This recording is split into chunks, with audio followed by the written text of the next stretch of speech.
Good evening, and welcome to the Town of Rockland Select Board meeting for Tuesday, September 2nd, 2025. Please stand and join us for the Pledge of Allegiance. Chief Duffy, can you start us off? Pledge allegiance to the flag of the United States of America, and to the republic for which it stands, one nation, under God, indivisible, with liberty and justice for all. Thank you. Please be advised that this open meeting is being broadcast live and recorded for playback by WRPS at youtube.com/WRPS-Rockland. Please go to WRPSRockland.com for further information. First on the agenda, community announcements. Doug? Thank you, Mike. Two announcements tonight. The first is we have our special election coming up on Saturday, September 13th for the fire department, ladder truck, and fire station. We've been talking about this for months now. On the website, we have the link to the town website where folks can get more information if they're interested. Absentee voting has been available. Early voting will start tomorrow, Wednesday, September 3rd. In addition, Fire Chief Duffy will be hosting a community outreach meeting at the fire station this Saturday, September 6th, from 10 a.m. to 12 p.m. for anybody that hasn't seen the station yet. He'll go over everything about the project in general and then give a tour for anybody that would like to see some of the deficiencies with the site that we're trying to correct. In addition, related to that, hopefully everybody here received a postcard in the mail within the last week or so.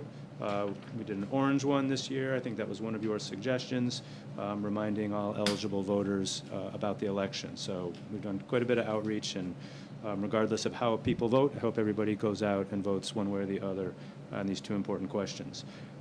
And then lastly, we are having our annual Police Appreciation Day on the same day, Saturday, September 13th, 12:30 p.m. at the police station. The public is welcome to attend, and certainly if they see police officers out and about at any other point during the day, I'd encourage them to thank them for what they do for all of us. That's all I have. Thank you, Doug.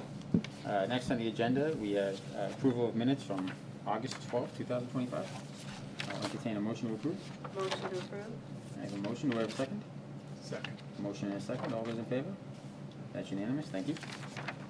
Next on the agenda, under new business, zoning bylaw review committee, town planner Alyson Quinn. Alyson?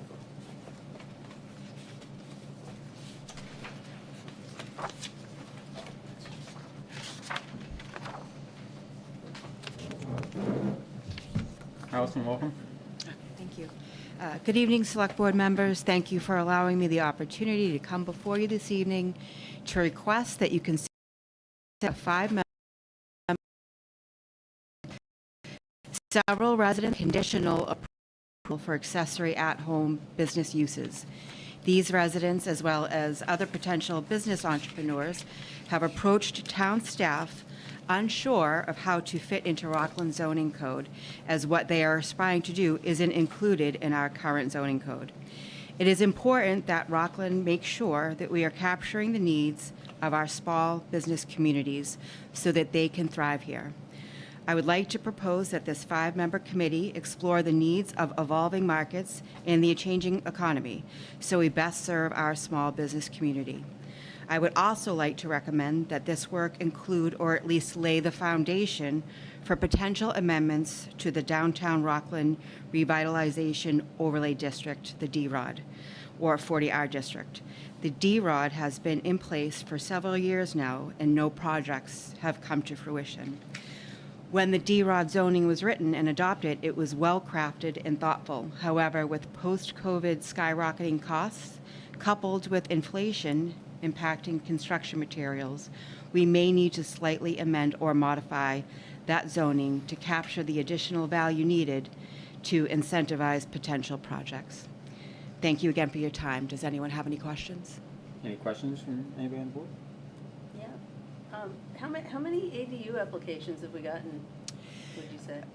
Right now, we have, I think, 2 in the queue. Okay. It's a little bit more challenging, I think, than people understand. It's, water and sewer connections or alternate sources of potable water, or, trying to figure out how to fit a septic in. It's not cheap. You have to have a foundation. It can get costly trying to pursue an ADU. there's a lot of hidden costs and accessory costs, like having site plans developed and architectural renderings. Right, okay. All right, and are there also tax benefits for people that want to come into the D-Rod I- downtown? Yes and no. I think the tax benefit is more to the town. 40 hours is structured Yeah. to incentivize development. So you get, essentially call it upzoning. So what would be allowed by the underlying zoning is less than what is allowed under the overlay. So right now, someone can have commercial on the first floor and up to like 4 or 5 additional stories.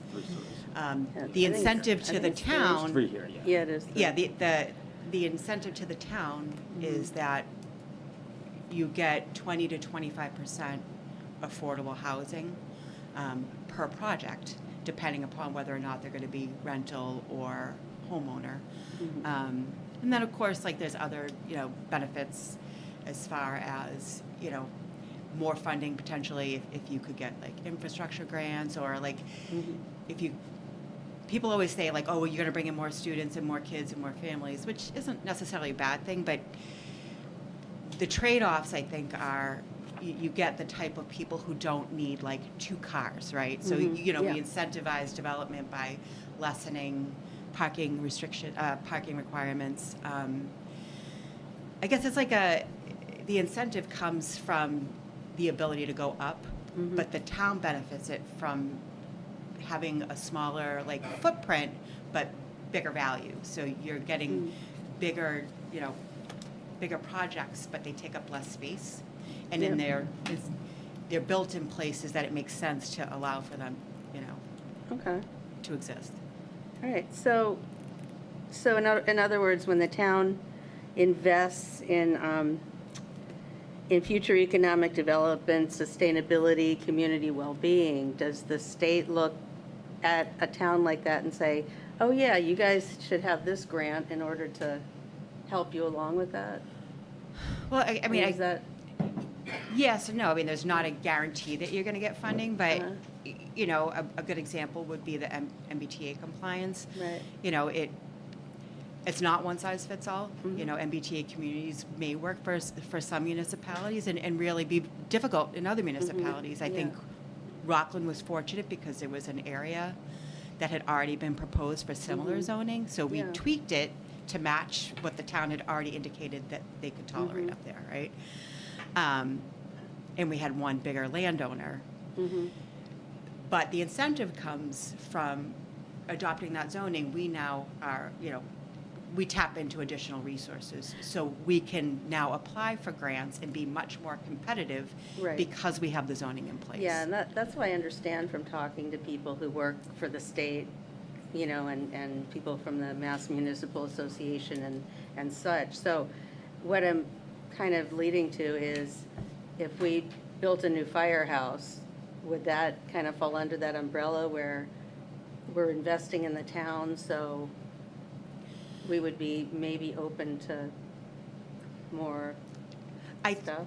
I think it's always good practice to invest in your town's infrastructure, especially public safety. So Right. I can't speak to whether or not that would open the types of grants that, it's not like apple to apple. Does that make sense? Yeah. So the Yep. types of funding resources that are untapped for MBTA zoning are vastly different from those that are untapped For public safety? in public safety. Yeah, but it's possible. Of course, I mean, anything's possible. I think Okay. the state likes to see any. I rest my case. Okay. So with regard to the committee, I guess, what, do you have any suggestions for how that committee should look? I think ideally it'd be great if we could capture some small business entrepreneurs in town. Recently, this whole cottage kitchen thing came to light, where we had a bunch of really great operators all living and operating in Rockland. They were creating or baking at home, and they had inspections and been improved, but we didn't have them in our zoning. So if something happened, insurance could be problematic for them. So I worked with Attorney Galvin to come up with a solution, and they right now have conditional approval until we're able to amend our zoning. So I think maybe reaching out to that community that's really trying to, you know, penetrate the market in the best way that fits for their family, and allowing them a voice in that would be helpful. Okay, so you don't necessarily need to understand zoning to maybe step up for this, because I would imagine there's not a lot of people who understand. No, I think there's a very small handful of folks who understand the zoning. I think it's kind of by design sometimes in all municipalities. But I think it would be great to hear from folks who have been challenged by our existing zoning, to hear what those challenges are like and what we can do as a town to meet them where they're at. Okay. So Alyson, you mentioned looking at the 40R and modifying some of the zoning within it. I remember, because I was on the board at the time, when we adopted the 40R district, the overlay district, we had some other properties reach out to us trying to become a part of that. Would this be an opportunity for other properties to possibly become part of the 40R overlay district? I think that would be more of the goal, would be to kind of look at it and say, where, you know, okay, if Union Street isn't going to be the catalyst for change, is there an opportunity in some of those back streets to allow for a little bit more height to unlock some potential there? And that was the pushback, because I remember it was immediately after it kind of been adopted, and there was a property that was just immediately behind Union Street, and they came forward asking to get in there, because it just made complete sense. They were connected to the Union Street buildings, and they were turned down at the time because everything had been closed. So that's great if we can get that out there and let people know that there is an opportunity to apply or be identified in any case to be potential 40R. So. Yeah, I think the feedback that I hear a lot from folks is about this like artist live work idea. Yep. That seems to be a pretty common theme, and if we can kind of hear from that community and find a way to weave it in, I think it could be a win. Okay. Anybody else have any questions? Yeah, I do. We run this by planning and zoning boards. Do they have any input on it? So the planning board typically would be the apparatus of the town that would put forward that type of amendment. I try to always present any kind of zoning amendments to the zoning boards to hear their feedback, but essentially it would either be the select board or the planning board that puts forward, you know, bigger amendments like that. No, for sure. It was more about their collaboration and engagement. Oh, yeah, I mean, I'm in constant contact with both of those boards, and I anticipate that they'll want to be part of the process. That was it. The other question I had was around membership makeup. More along the lines of, should we have existing boards and committees nominate for roles like we do in other town-appointed committees and boards? Or are you thinking more of a community-driven? I feel like, I mean, I defer to your expertise, you're the select board, but I imagining that maybe community-driven might be beneficial. I think there's lots of folks who want to participate who sometimes we don't always know that they're there.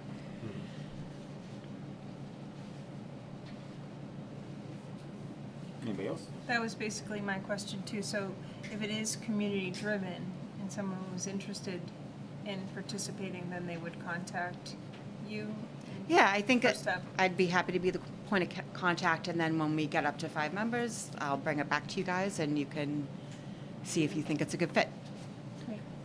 Anybody Mike, else? can I just make a quick comment? Just kind of getting to Steve's point. I think you all know this, but I'll say it out loud just in case.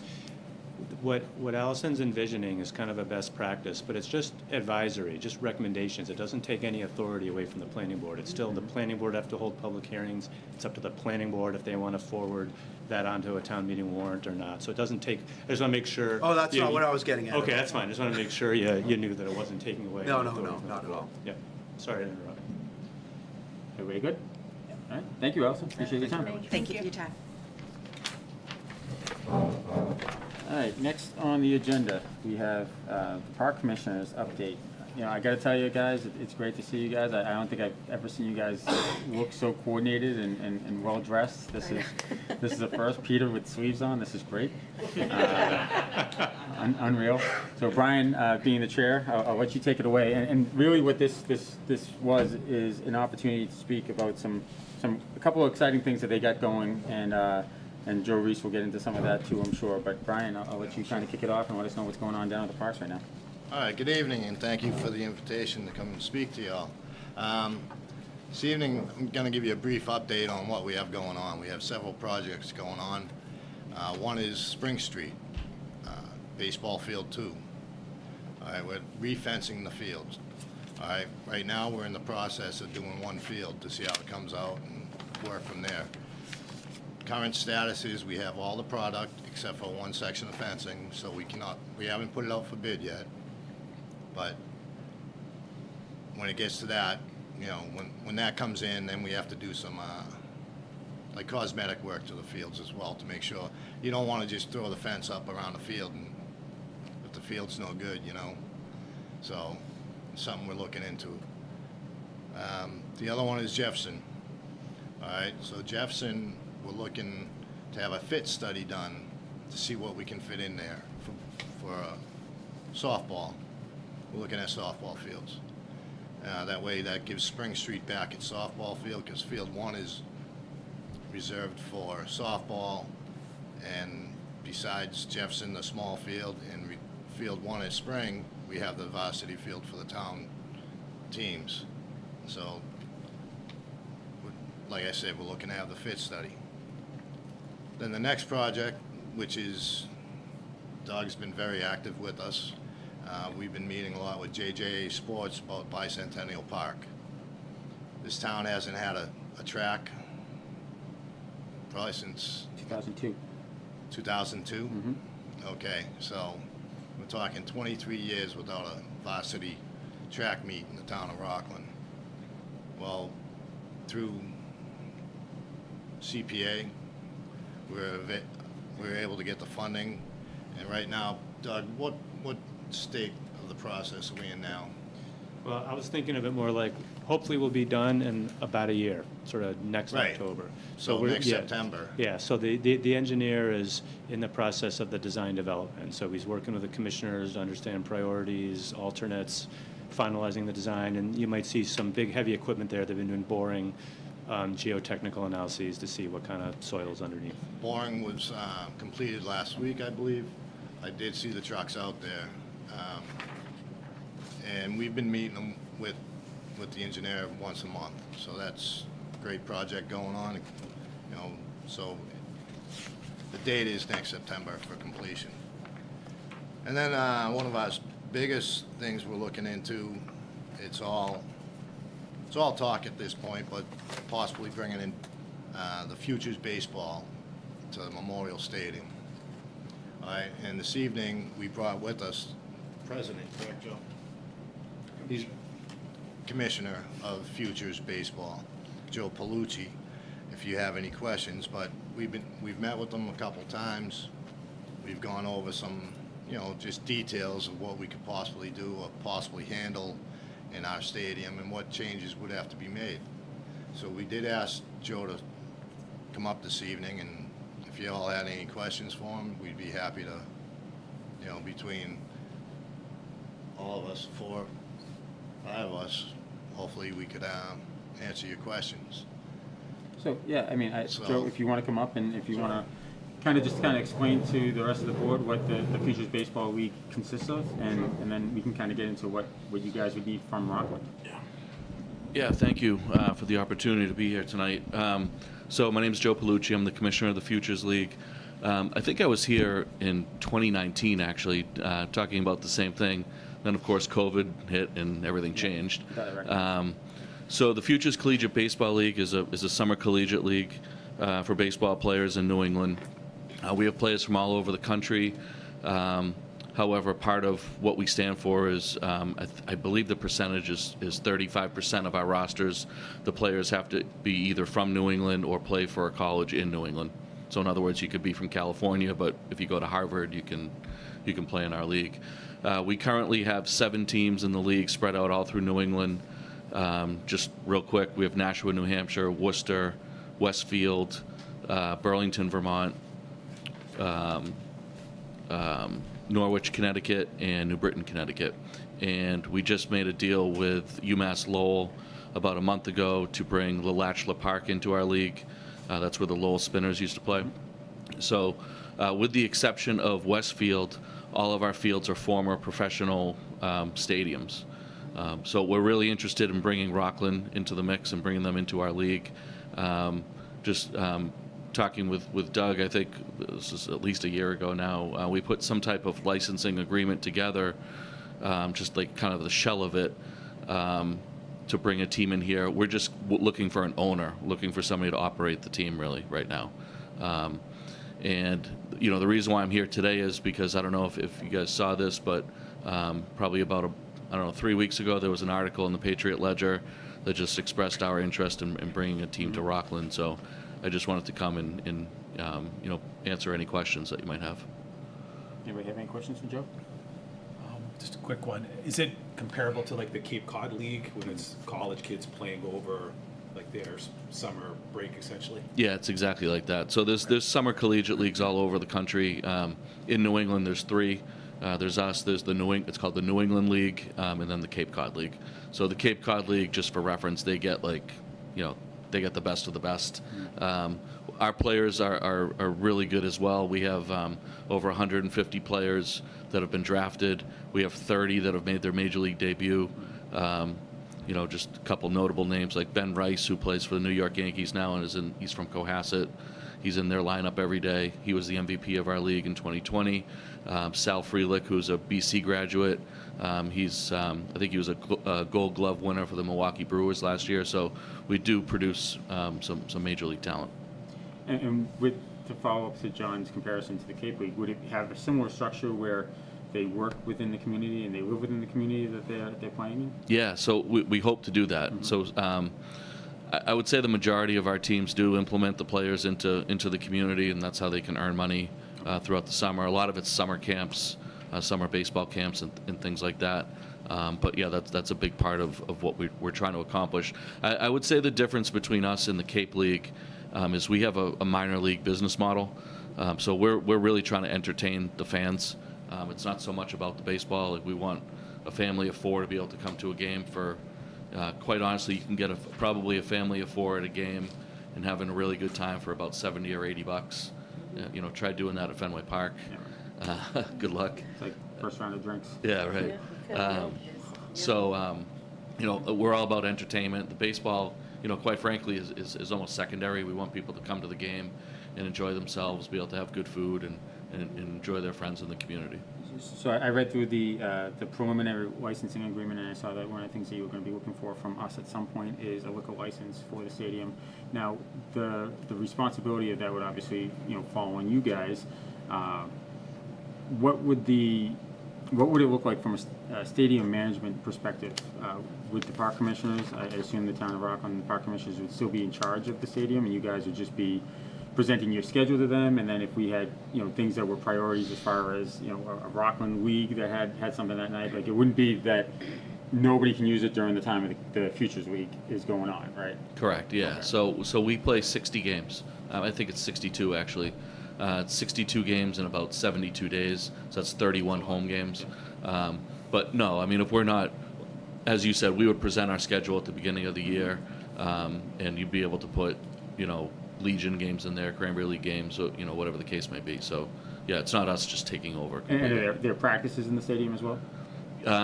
So once we get going throughout the season, they don't really practice. Okay. They just take batting practice before the game. Okay. So that wouldn't really be an issue. Would there be any construction going on at the stadium potentially? Construction? Yeah, construction add-on a build, or is with the build out as it is right now sufficient for what you need? Yeah, good question.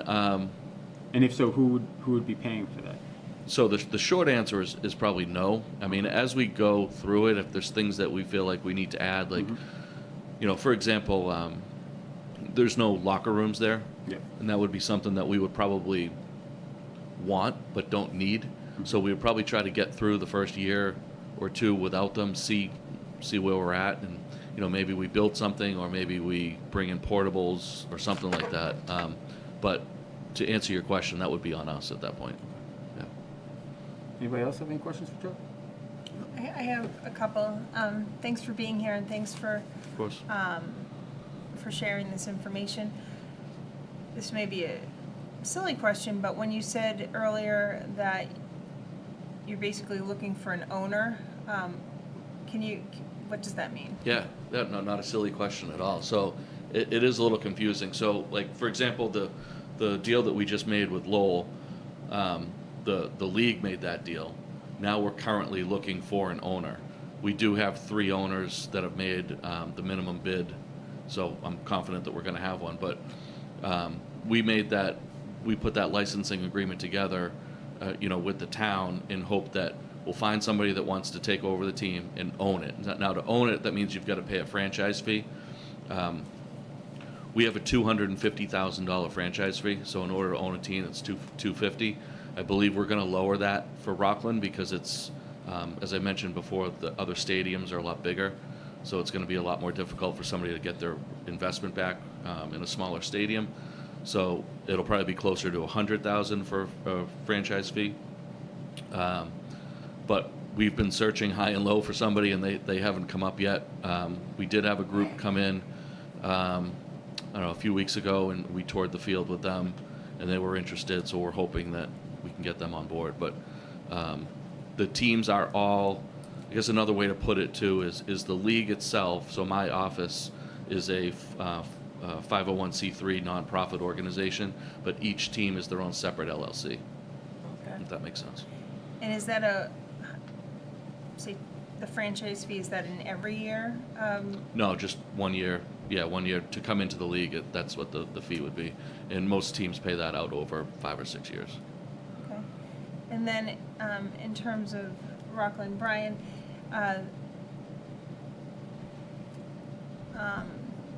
the chair kind of mentioned it, but in terms of our existing needs for the stadium and whatnot, you feel that with this new addition, we could still balance what just Rockland as a town would normally be doing? I think it's an awesome idea. I'm just curious. Are you talking scheduling wise? Right. Yes, I believe we can make this work between both the town's needs and the futures. Okay.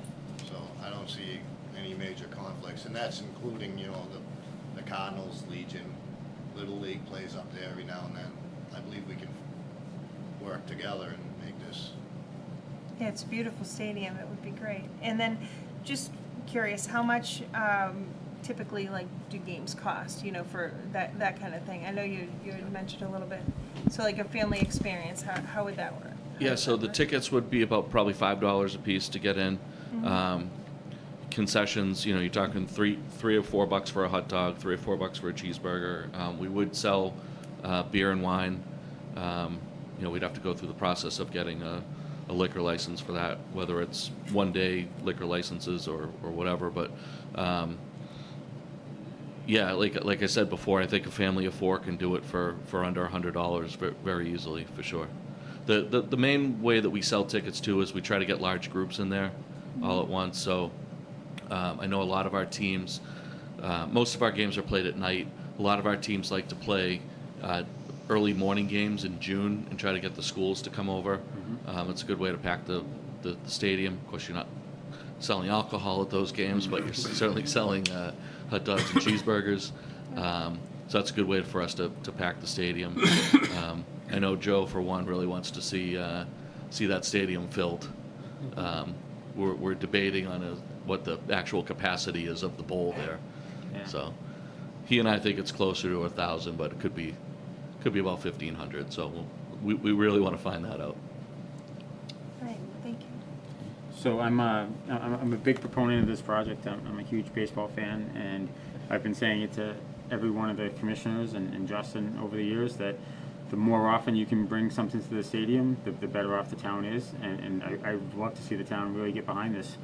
With that, though, obviously, until you need our board, until you need to come back to us, it's in the hands of these gentlemen here in the matching outfits, and they'll figure out the details from that point. And then, we'd love to see you here, but it's up to these guys to figure out a contract with you guys. So that'd be great. It's a uniform. It looks great. You guys look sharp. Look like ball players. No, I'm good. I got enough mental trauma from you guys over the years. If I knew, I would have worn a red shirt. But. Yeah. Almost ready. The sleeves are almost off. Brian, anything else from the parks? We should be all set, correct? If I may. And, Do you have any questions on any other projects? Yeah. Steve's going. Sorry, no, really, I want to thank you guys. We've done a lot of work on these projects, making huge strides in improving our park facilities, but also on thinking outside the box and generating revenue for the town.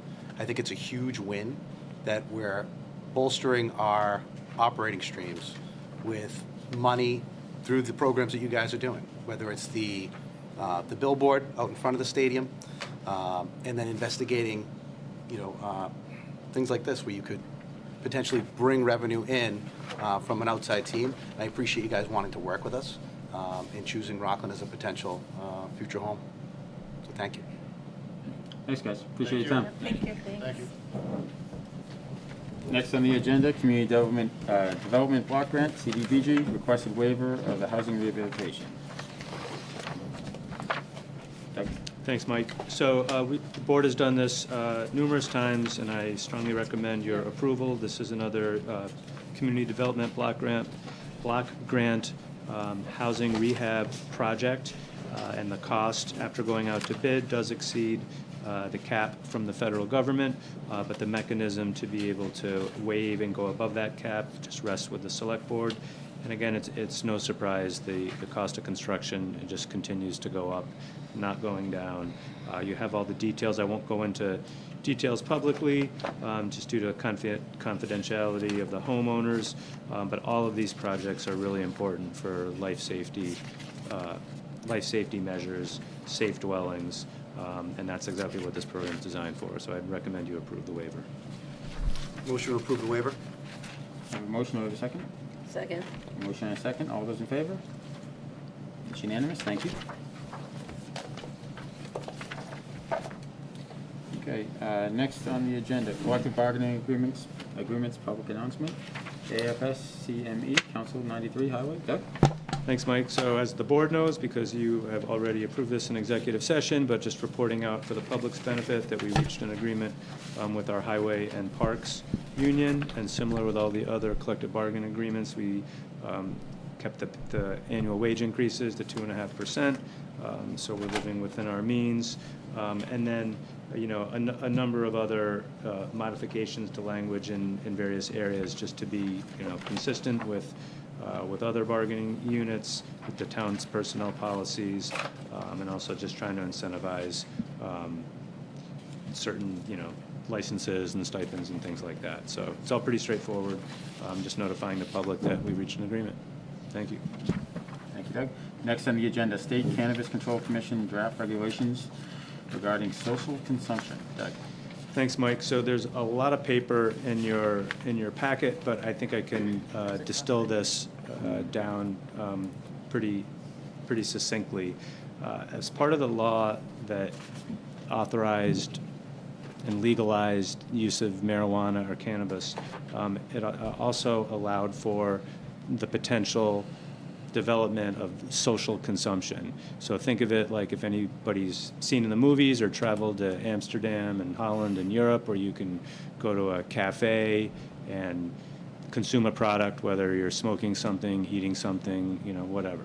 That's kind of like the most commonly thought of thing about what social consumption would be like. There are other types of avenues too that the state is looking at, things like one-time events. So it could be like a music festival or some kind of other one-time event. And their analogy there is it's sort of like the equivalent of like a one-day liquor license. You can have a bar or a restaurant that has a permanent license where you can go in and have an alcoholic drink, or you could go to a Rockland Day, a one-time event, and there's like a one-day license. So the State Cannabis Control Commission is out with their draft regulations, and there's a lot to them. You see them in your packet.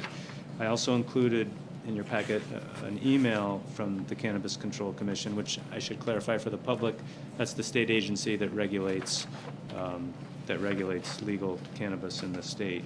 And they're asking for public comment by September 8th. I was also approached by the Mass Municipal Association if I had any comments on that, because we've, as a town, have been so outspoken on this in the past. So when I went through and read through these regulations pretty quickly, I was confused because the emails and the public messaging from the Cannabis Control Commission talks about how towns need to opt in to authorize something like this if a town wants to. But when I read through the regulations, I didn't see any language explaining how opting in would work and how a town could agree to do this. It appeared to me, just at a quick read, that it was almost more by right and automatic for anybody that already had a license in town for a retail establishment. It seemed to be almost automatic. If they get approval from the state, then they can do this. And so that got me extremely anxious for, the obvious reasons. Is that something that this community really wants or not? So I took the time to contact the Cannabis Control Commission, and I spoke to their Deputy General Legal Counsel. It was a very helpful conversation. And he basically explained that there is, in fact, local control. It's not by right. It's not automatic. Communities have to affirmatively opt into it. But that you wouldn't really know that by reading this. And what he referred me to is, if you go right to the beginning on page 2 at the top under purpose, it references Mass General Law, Chapter 94G. So their assumption when they drafted these regulations is that people will need to do some legal research or be an attorney to understand, well, what does that reference mean? And when you dig into that particular statute, that chapter, and you go into, I think it's section 3, subsection, whichever one it is, D and E, that's where it talks about kind of local control and opting in. So I'm before you tonight. I don't really feel like it's going to be worth our effort to kind of rehash a lot of the host community agreement and other financial issues, because those decisions have been made. We've yelled and screamed a lot about that. I think we just need to let that go. But my recommendation is that I would draft a letter on behalf of the board, if you agree tonight, basically saying that our strong recommendation, number one, is that we agree with all of the input and recommendations from the Mass Chiefs of Police Association, which is also in your packet at the end of there. There's a lot of really important public safety related concerns and issues, which I've spoken to Chief Zioli about. He also concurs with those recommendations. So I think the first point would be, we concur with our police chief and the Mass Chiefs of Police Association. But then, to my earlier point, they should be more clear and explicit with the language and the regulations, and instead of just relying on a citation at the beginning, just say it in words, in plain English, that this is not by right. Cities and towns, may choose to affirmatively opt into this or not, and that there's local control, and just say it. It doesn't have to be done with so much legalese that the average person, or even somebody like me who's in professional local government management, wouldn't necessarily understand that. It should just be written clearly.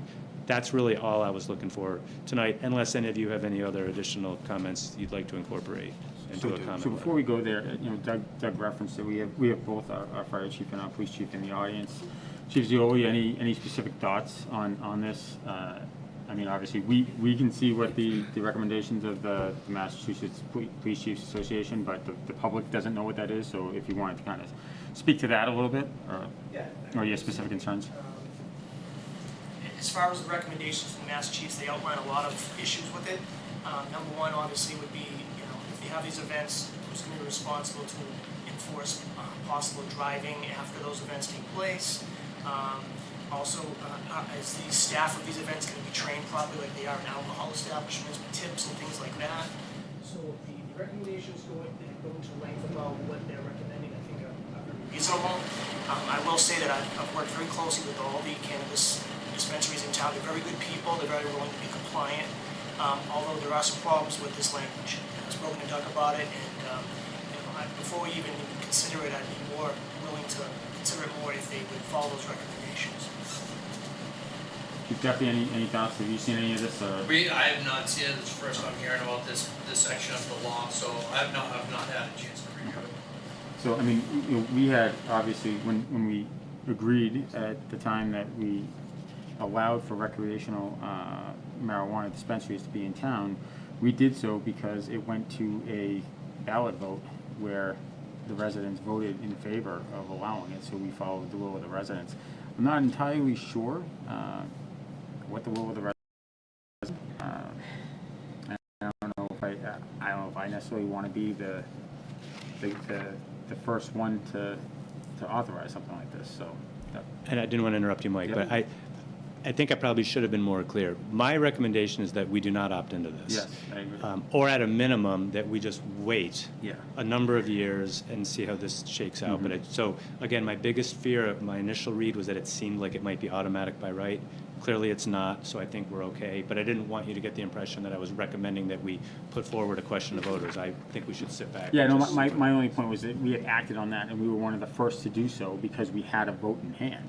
You know, at this point, something like this isn't what the vote was. It had nothing to do with that, and this is something that, you know, we don't have to be the first ones in, you know, and I do have a funny feeling with how vague that language is, that it is something that is gonna become, you know, less local control, and it's gonna be something that's gonna be forced upon us, because they'll see it as another revenue stream, obviously. Again. Anybody else, any comments? Yeah, I mean, I'm wondering, what are the benefits of, you know, supporting this? What, I mean, do we get financial benefits to the town? Yeah, you or know, was it, we you know? really would not, Sales my recommendation would be we would just do host community agreement waivers, because again, you know, you read through the language, it's just impossible to meet their thresholds for documenting actual expenses. And they, you know, they use language when you read through the financial stuff, like alleged. They talk about a city and town's alleged financial impact, kind of implying Yeah, like yeah, we're yeah. criminals and, Yeah. you know, we have to like prove our innocence or something. So there's regular tax revenue that goes to the general fund associated with this. That would really be the only reason, would be sales tax. Yeah, well, I think that- agree with Mike. I think that's my general issue with a lot of this, is that we do, as a state, tend to continue to treat this as an illicit substance when it's been legal now for, 10 years, more. It's funny, reading through this, I agree with your assessment that the language does need to be called out, because I think other people will read that the same way you did and say, oh, yeah, it's by right. So I agree with that. But reading through the police chief's recommendations, I struggle with the fact, and I've been very vocal about this in town meetings and in zoning board meetings, that it seems we're treating marijuana as if it's more dangerous than alcohol. And I take umbrage with that, knowing that it is in fact not. I'm sure we could ask the chief, like, how many people we're pulling over yearly for alcohol-related driving offenses versus marijuana-related driving offenses. And if we put those on a scale, I think we all know which way that scale tips.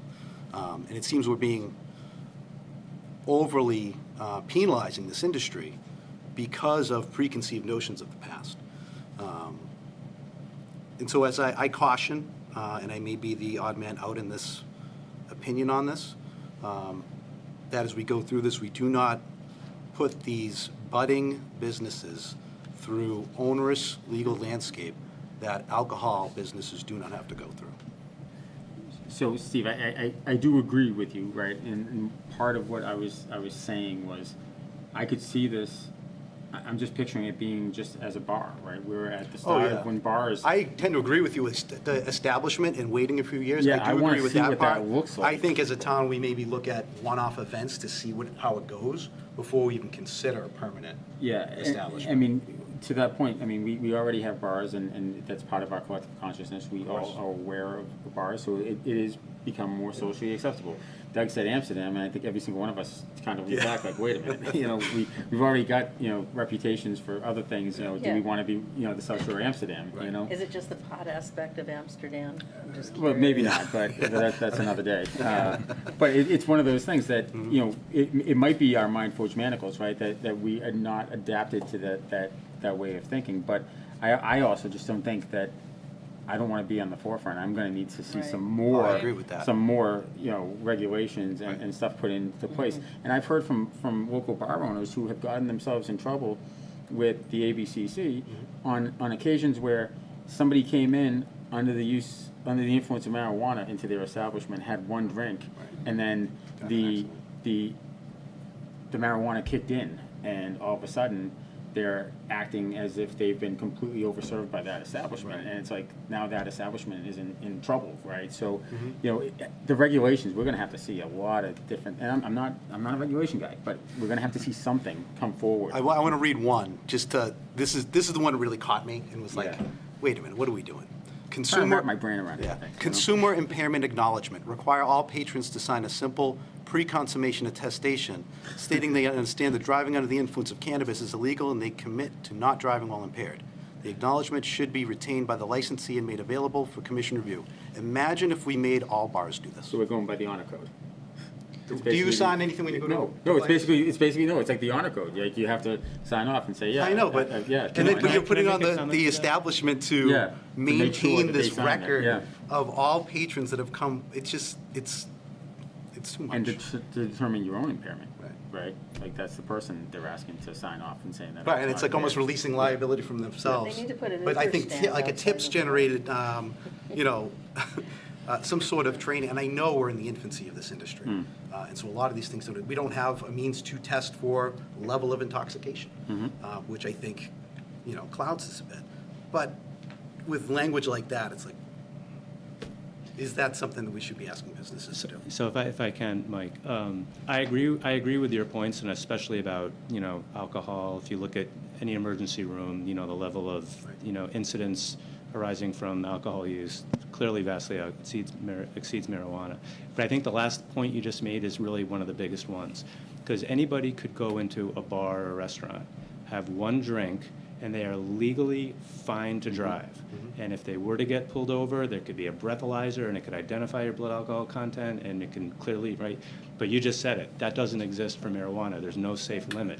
So the concern is somebody going to a consumption cafe, there's really no amount of substance that they could consume and legally be able to drive, or for the officers to be able to test for. And that's part of my cautiousness. It isn't so much the stigma of that versus another drug like alcohol. It's just the lack of a safe amount to consume and drive. I don't know if something's in someone's system, if they did a blood test, for example. They had a month ago, or was it something they had an hour ago that's impaired their driving? And so that's the difference. That's why, in my opinion. I still think it's too much to be asking businesses. I And I think it's too much to ask the consumer. I think it's going to drive consumers away from a business that we as a state and a town, especially a town, have welcomed and approved. And it's, I don't know, this just reeks of prohibition.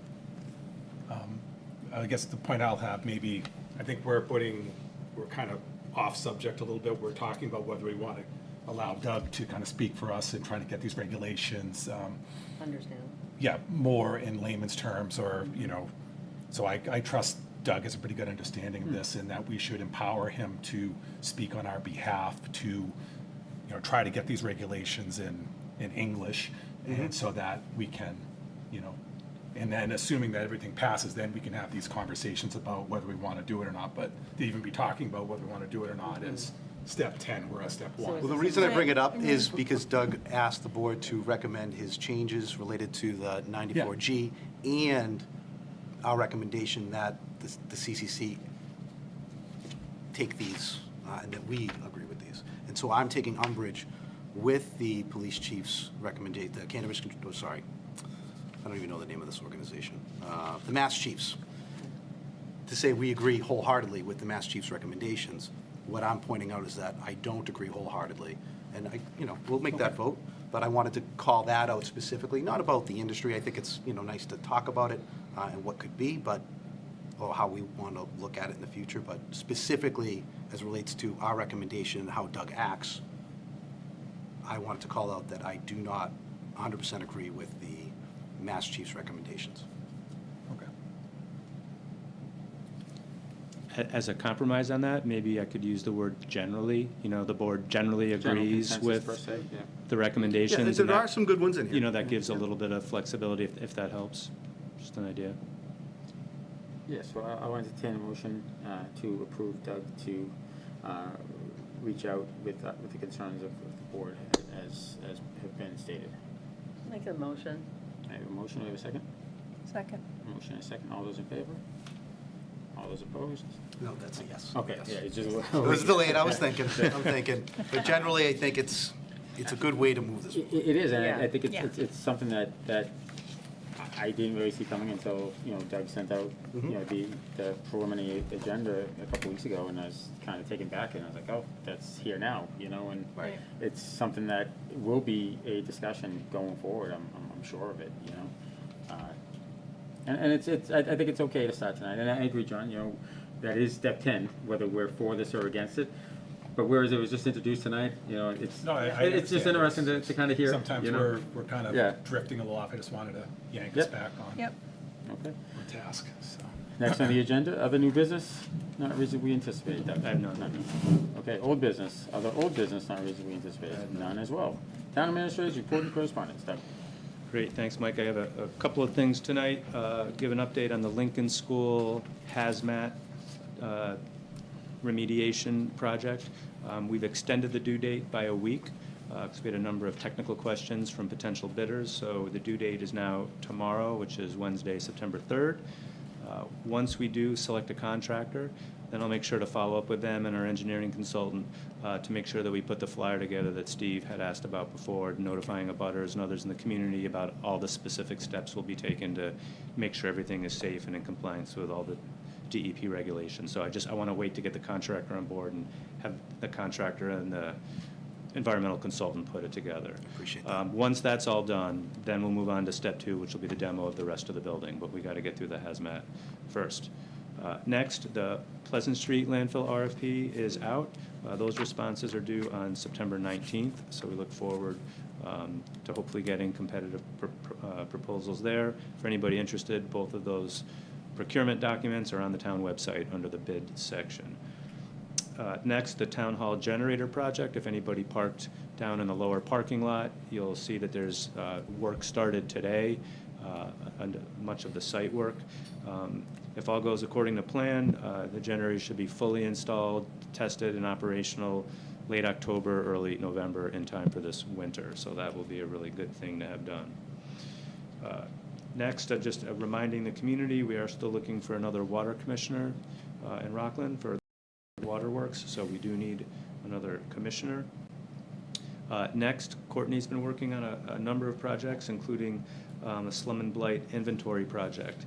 And this is going to be looking at properties along the Union Street corridor in case people see folks with like vests and cameras and clipboards and wondering what they're doing. They're not going inside buildings. They're really doing field work during the week of September 10th.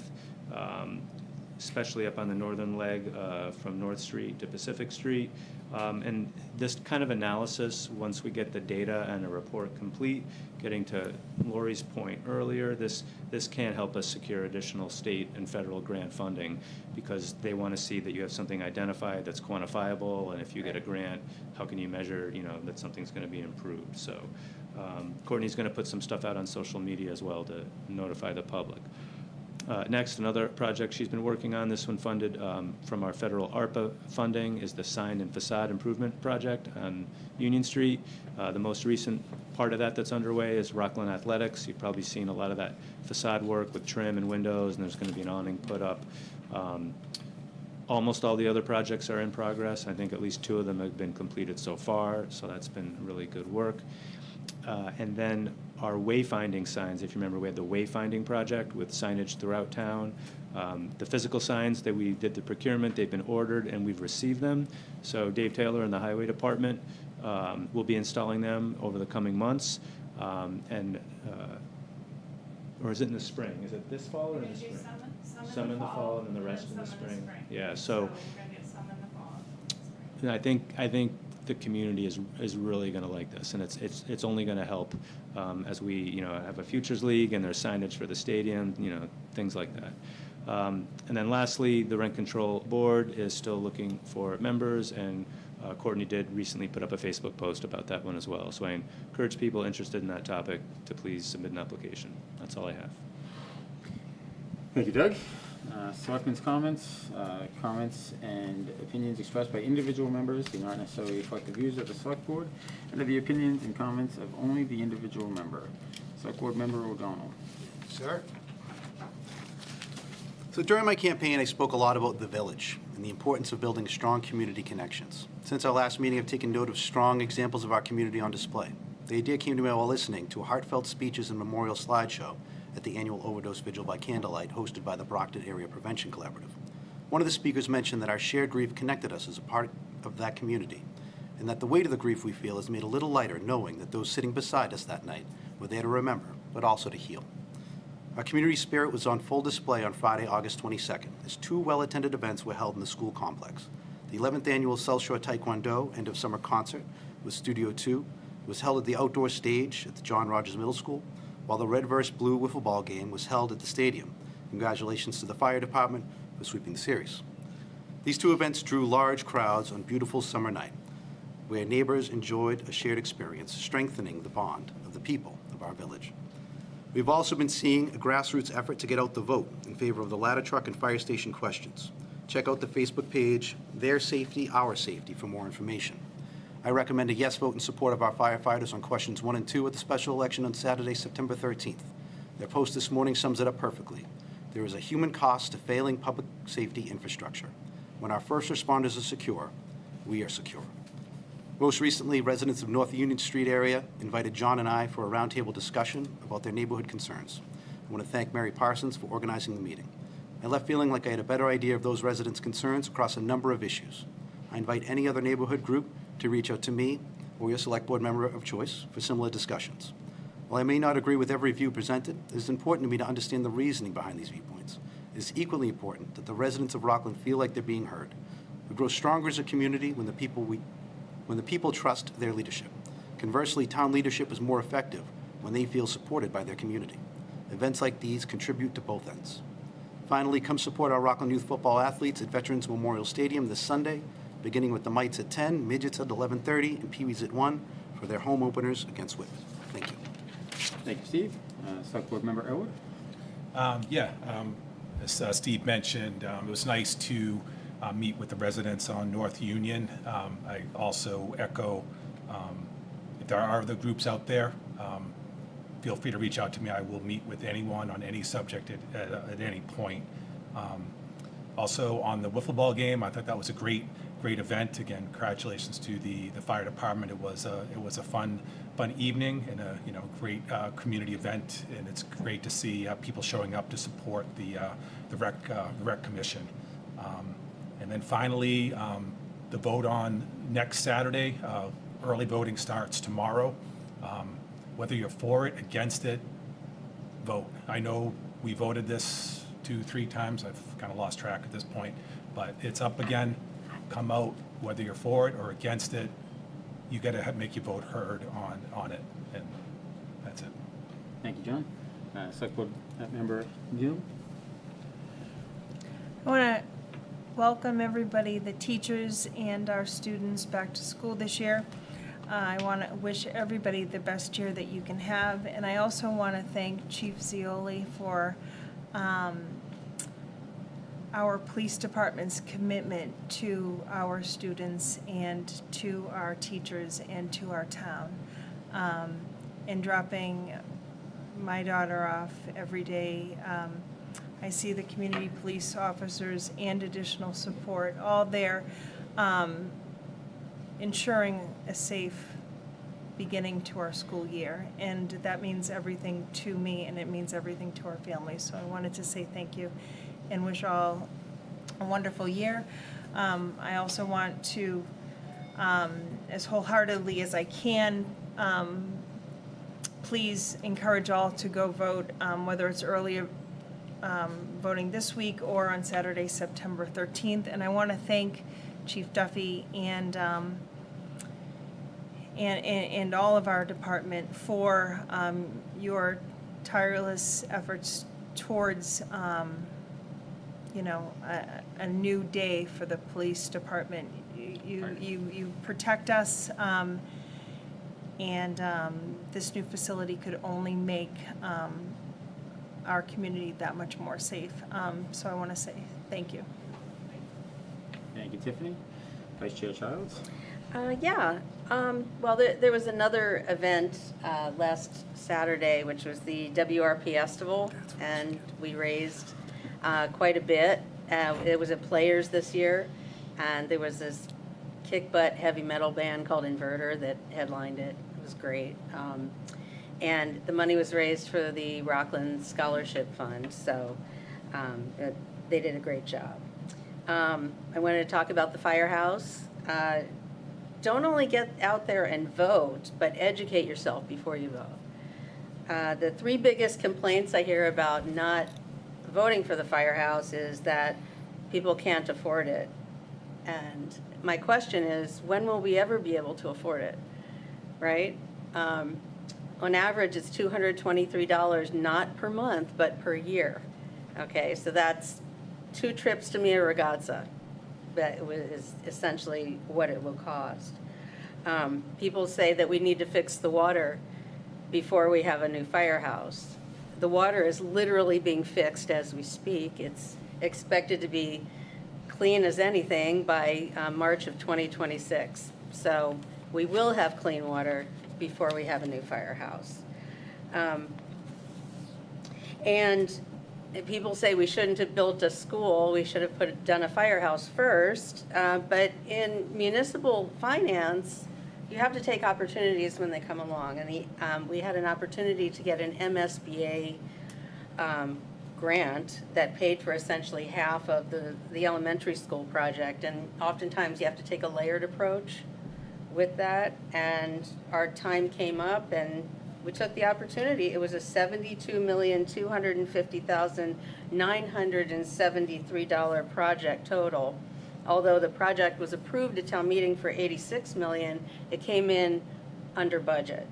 The MSBA is paying $32,490,170, so a little under half is being paid by the state. So it didn't make sense to turn down that money. So please vote early and often. No, not early and often, but early voting is tomorrow through the 10th of September at the clerk's office at Town Hall. And, you know, please, you know, Chief Duffy will be glad to take you on a tour of the firehouse so you can actually see the physical characteristics for yourself to really get educated on why we do need this. And our first responders, our town, our children and grandchildren do deserve it. And the very last thing I want to talk about, I was quite saddened and frankly exhausted hearing about the literal mass shooting during Mass on August 28th at the Annunciation Catholic School in Minneapolis. Violence should never be accepted. It should never be tolerated. And this incident can be added to the list of horrors in the past, including Sandy Hook and Uvalde and Parkland and El Paso and Lewiston and Aurora and Buffalo and Boulder and Binghamton and Highland Park and Monterey Park and San Bernardino and San Jose and San Francisco and the Pulse nightclub and the Colorado Springs nightclub and the Little Rock nightclub and the Borderline Bar in Thousand Oaks, California, and the Peppers Bar in Dayton, Ohio, the Waffle House in Nashville, Virginia Tech, and UVA and MSU and USSB and FSU and NIU and SMC, and the Sutherland Springs Church and the Mother Emanuel Church in Charleston and the Living Church of God and the Tree of Life Synagogue and the Allen Mall and the Westwoods Mall and Fort Hood and Lockheed Martin, and by the way, this list is wildly incomplete. It can happen in Rockland. And since the federal government clearly has no interest in regulating the pariah of mass shootings in the United States, what can we do? I implore you, if you know of a family member or friend or anyone in Rockland or anywhere near us that needs mental health services, speak up, encourage them, help them. And that can cut it to the quick before it becomes another tragedy. That's all. Thank you, Lori. So I'll just reiterate what's been said about the fire vote this Saturday. 2 very important items that are desperately needed by the department. We've asked a couple times about the fire station already, and to Laurie's point, it's not gonna get any cheaper in the future. The time to do this project is now. And with that said, anybody looking for more information on this project, there is an event at Players Sports Bar tomorrow night, or rather Thursday, 9/4 from 6 to 8 p.m. It's kind of a not a fundraiser, but more of an awareness raiser. There's going to be some firefighters in attendance and people that can just talk about the project to anybody that's looking for some more information on the project if they're undecided or if they decided and they want to come out and show their support for the project. But that's 6 to 8 on Thursday at Players. And with that, I'll entertain a motion to enter into executive session to discuss per Mass General Law, Chapter 30A, Section 21A3, IAFF, Local 1602 Fire, per Mass General Law, Chapter 30A, Section 21A2, contract negotiations with non-union personnel, fire chief and deputy fire chief, and Mass General Law, Chapter 30A, Section 21A7, for the review and approval of executive session minutes of 8/12/25, not to reconvene. Do I have a motion? Motion. I have a motion. Do I have a second? Second? All those in favor, roll call vote. Select Board Member Needham. Yes. Select Board Member Elwood. Yes. Select Board Member O'Donnell. Yes. Vice Chair Childs. Yes. And myself. That's unanimous. Thank you, everyone. Good night. Good night.